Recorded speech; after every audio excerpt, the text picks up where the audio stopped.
Құрметті менің тыңдармандарым, арнама қош келдіңіздер. Шырмалған тағдыр 42-ші бөлімдері.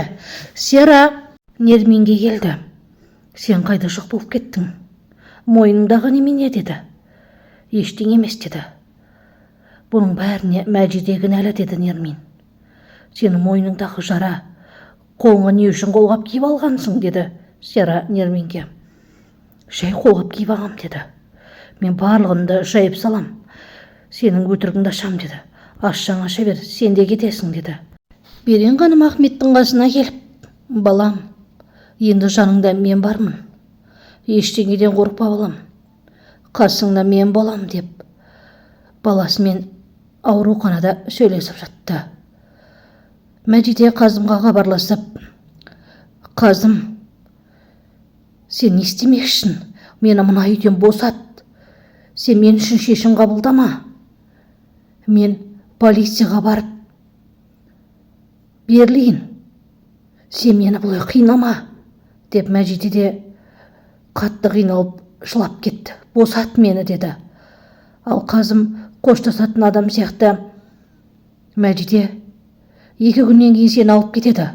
Анаңды ал да бұл қаладан кетіп қал деді. Сера Қазымға хабарласты. Қазым, екеуміз кездесуіміз керек. Сөйлесетін әңгіме бар деді.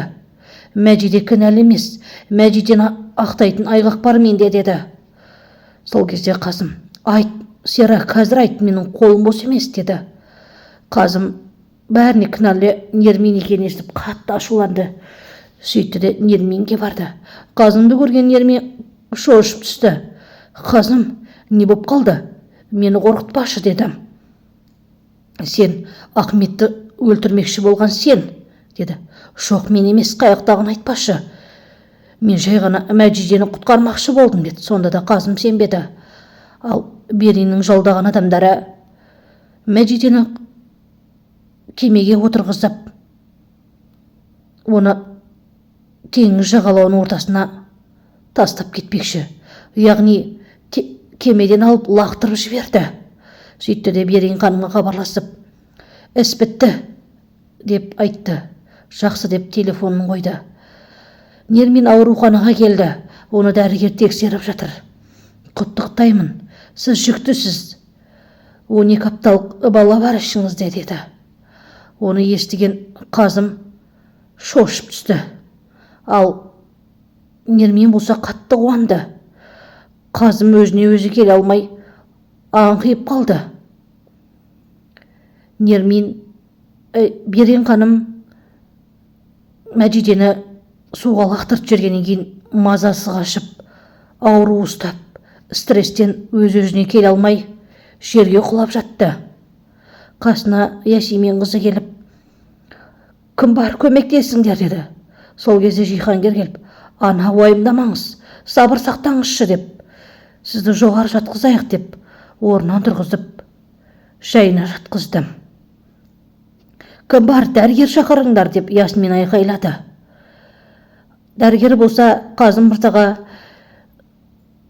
бала түсіп қалу қаупі бар. Әйеліңізге қамқорлық жасаңыз, жағдайын жасаңыз деді. Ал Берен сыртқа шығып Қазымға айқайлап жатыр.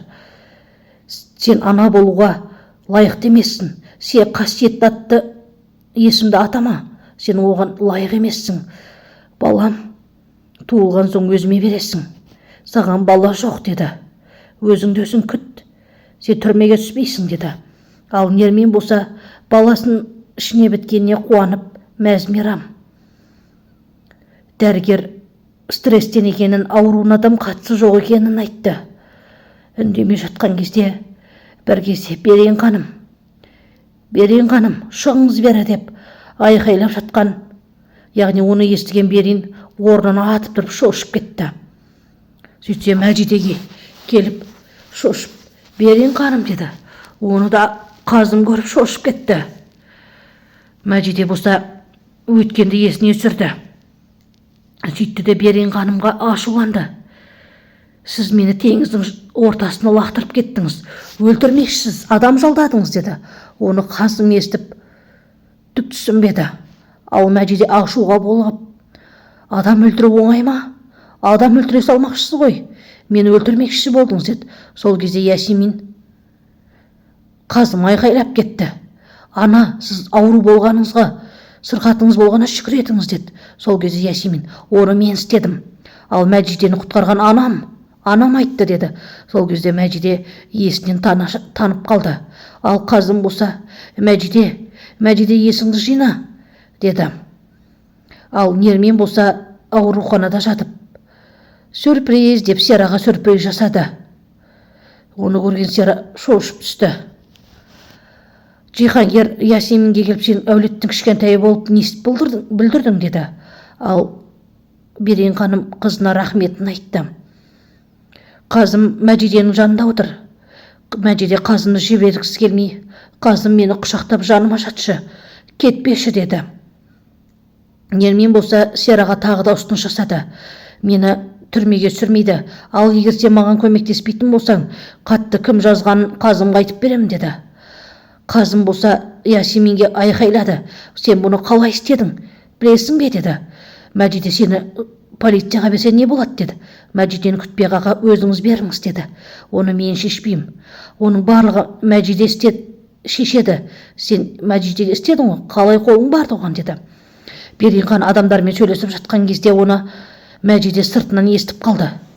Браво, сіз мені өлтіруге тырыстыңыз, өлтірмекші болдыңыз, сіз мені алдай алмайсыз, тек қана қызыңыз сізді ақтамақшы болды деді.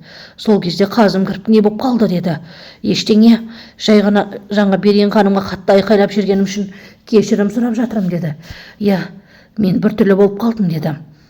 Қазым Мехметке хабарласып, Нерменді қадағалауын, анализдерін өзі алуын, барлығын қадағалап тұруын айтты.